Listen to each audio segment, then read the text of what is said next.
எங்கள் அம்மா பார்த்தீங்களா எப்படி இருக்காப்ப, பச்சை நிறத்தில் பச்சை கிளி வச்சுக்கு. அதுதான் மதுரை மீனாட்சி. இந்த அம்மா பார்த்தியா எப்படி பார்க்குறப்ப, பார்க்குற பறவையிலே நமது கஷ்டம் போயிடும். இந்த அம்மா அப்போ நெருப்பு மாதிரி கொதிக்கிறான், வில்லிய சூனி எல்லாமே போயிடும்.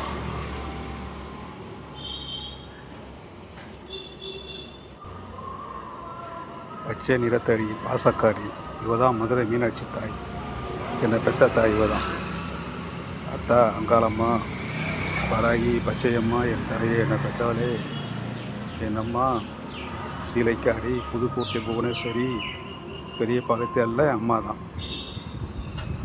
நல்ல நேரம் இருந்தால் சாமி கும்பிட்டா உடனே நடக்கும். கெட்ட கண்ணீரை துடை மகனே, உன் பாரத்தை சுமக்க நான் வந்து விட்டேன். அவசரப்படாமல் இரு. நேரம் வரும்போது நீ விரும்பியதை விட பல